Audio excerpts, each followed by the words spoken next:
Pengurusan pelaburan digital adalah pengurusan dana yang menggabungkan teknologi inovatif dalam menguruskan portfolio pelaburan. Pengurus pelaburan digital boleh memilih dana atau amanah saham yang memberikan nisbah pulangan kepada risiko yang optimal kepada pelanggan. Setakat ini, ada 3 syarikat yang dilesenkan oleh Suruhanjaya Security untuk memberi perkhidmatan pengurusan pelaburan digital. Lesen yang pertama diberikan kepada Stashaway dan diikuti dengan MyTio.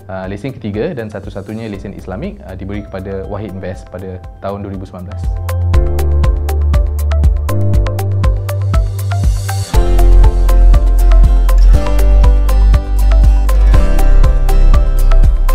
Penasihat Robo adalah platform digital yang menyediakan perkhidmatan perancangan kewangan automatik dan berdasarkan algoritma dan tanpa pengawasan manusia. Penasihat Robo biasanya mengumpulkan maklumat daripada pelanggan mengenai keadaan kewangan dan juga tujuan mereka melabur. Data tersebut digunakan untuk menawarkan nasihat dan melaburkan aset pelanggan secara automatik. Objektif pelaburan seperti ini di Wahid adalah untuk mencapai pertumbuhan nilai portfolio pada jangka masa panjang. Filosofi pelaburan penasihat Robo ini berasal dari filosofi index investing, iaitu cara melabur mengikut pertumbuhan indeks. Pelabur index investing percaya bahawa indeks pasaran saham akan tetap berkembang pada jangka masa panjang, iaitu lebih 5 tahun, selari dengan pertumbuhan ekonomi negara serta dunia.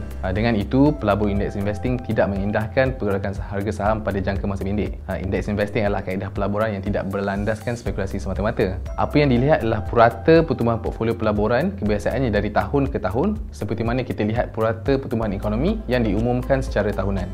Terdapat 2 cara pengurusan pelaburan. Yang pertama secara aktif, yang kedua secara pasif. Dana pelaburan yang diuruskan secara aktif adalah di mana pengurus dana membuat keputusan tentang cara wang dilaburkan. Sebaliknya, dana yang diuruskan secara pasif hanya mengikuti indeks pasaran. Menurut laporan SPIVA ataupun S&P Dow Jones Indices versus Active yang menjejaki prestasi dana aktif berlawanan dengan prestasi dana indeks, secara purata dan dalam tempoh 1 sehingga 5 tahun, lebih kurang 80% dana yang diurus secara aktif di seluruh dunia tidak dapat mengatasi benchmark atau prestasi pasaran setempat secara konsisten. Untuk dana-dana yang berjaya mengatasi benchmark masing-masing, laporan SPIVA mendapati bahawa tidak banyak pengurus dana yang mampu berbuat demikian secara konsisten tahun demi tahun. Adalah sangat sukar untuk meramal pergerakan pasaran dengan tepat dan konsisten. Tambahan pula, kos yang dikenakan ke atas trading ataupun jual beli yang dijalankan oleh pengurus dana aktif biasanya akan membebankan prestasi dana tersebut. Penasihat Robo melaburkan dana pelabur secara pasif dengan kos yang rendah. Pelabur dapat melabur melalui kaedah dollar cost averaging, di mana kita melaburkan wang secara setiap minggu atau setiap bulan tanpa mengira harga saham atau prestasi pasaran. Statistik menyatakan market timing tak semestinya menjana pulangan yang pasti. Secara purata dalam tempoh 20 tahun, pelabur dalam dana equity yang sering meramal pergerakan pasaran mempunyai purata pulangan tahunan yang lebih rendah dari prestasi indeks. Sebagai contoh, indeks S&P 500.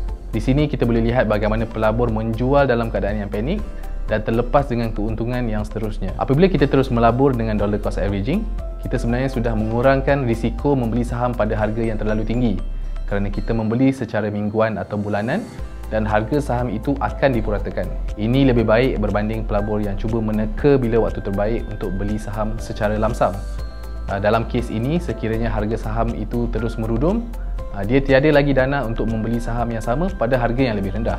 Di platform pengurusan pelaburan digital seperti Wahid, kami mengesyorkan para pelanggan untuk terus melabur sekecil RM100 secara konsisten pada setiap minggu atau setiap bulan.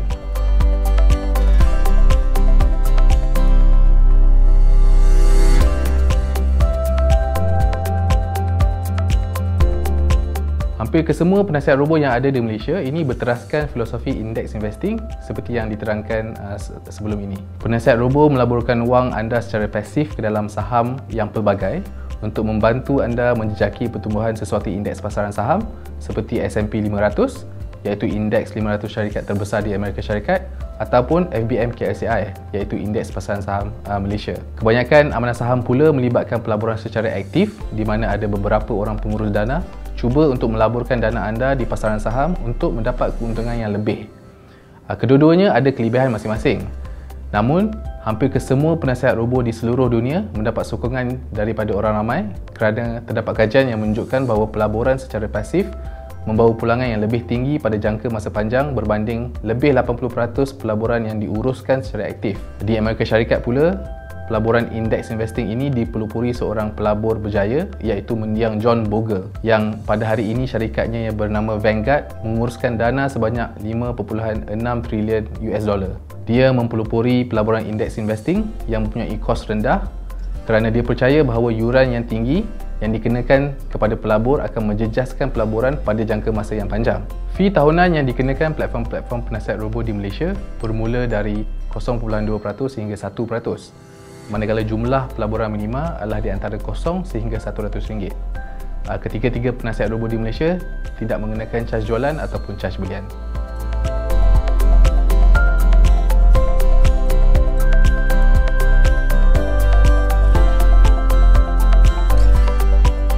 Setiap penasihat robo juga mempunyai jenis portfolio yang pelbagai untuk mengikuti peringkat risiko yang bersesuaian dengan pelabur.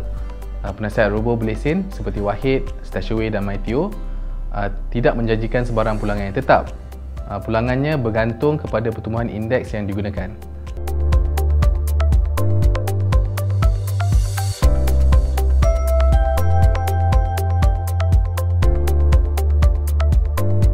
Memang benar semua penasihat robo yang ada di Malaysia masih baru, dengan yang pertama diberikan lesen untuk beroperasi adalah pada tahun 2018. Namun begitu, ada beberapa langkah yang diambil oleh penasihat robo untuk melindungi dana pelaburan anda.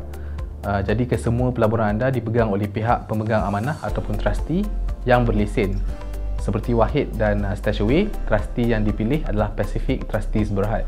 Duit pelaburan anda tidak digunakan untuk membayar kos operasi penasihat robo. Kos operasi ini ditaja oleh pemilik platform tersebut dan dana tersebut diasingkan daripada dana pelaburan anda. Terdapat beberapa juga institusi yang melindungi hak anda sebagai seorang pelabur.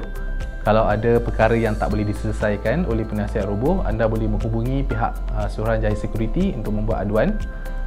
Manakala SIDRAC akan menjadi orang tengah untuk menyelesaikan sebarang pertikaian antara pelabur dan pengurus dana. Yang terakhir, Capital Market Composition Fund atau CMCF boleh dihubungi jika anda mengalami kerugian disebabkan syarikat pengurus dana anda lingkup dan anda tidak dapat balik pelaburan anda dari pemegang amanah. Pihak CMCF ini menginsurenskan pelaburan anda sebanyak RM100,000 tertakluk dermaga carat. Walaupun penasihat robo ni baru, ada pelbagai langkah yang diguna pakai untuk melindungi pelaburan anda. Walau bagaimanapun, kerugian disebabkan pergerakan pasaran saham tidak akan dilindungi oleh mana-mana pihak. Risiko kerugian di pasaran saham ini ditanggung sepenuhnya oleh anda sebagai pelabur. Di sini ingin ditekankan juga bahawa penasihat robo tidak melantik mana-mana ejen perantaraan dan para pelabur boleh menikmati perkhidmatan pelaburan secara langsung menerusi aplikasi di telefon pintar. Para pelabur juga disarankan untuk menjauhi dan tidak mudah terpedaya dengan skim-skim pelaburan yang tidak mematuhi undang-undang dan tidak dikawal selia oleh Suruhanjaya Security.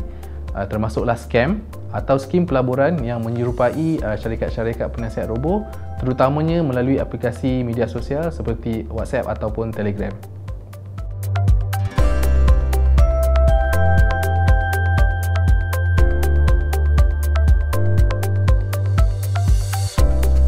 Untuk menjawab soalan ni, kita kena tahu dulu apa pelaburan yang tak halal.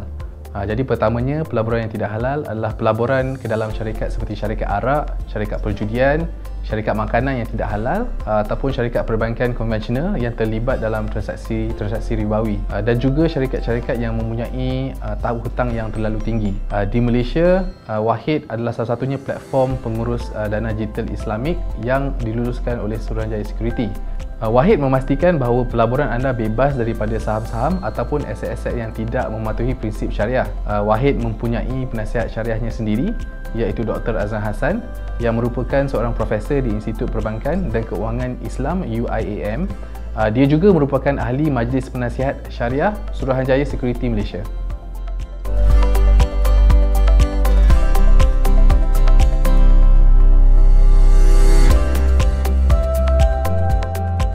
Senang je untuk melabur dalam penasihat robo. Ketiga-tiga penasihat robo ini mempunyai aplikasi telefon pintar yang boleh dimuat turun. Kelayakan minimum untuk pendaftaran adalah anda adalah warga negara atau penetap di Malaysia yang berusia sekurang-kurangnya 18 tahun dan anda juga mempunyai akaun bank tempatan. Jadi dengan maklumat-maklumat yang telah diberikan, kita harapkan anda boleh cuba untuk melabur dengan penasihat robo di Malaysia dengan yakin, dan sekiranya anda ada sebarang pertanyaan, anda boleh rujuk kepada mana-mana penasihat robo di Malaysia.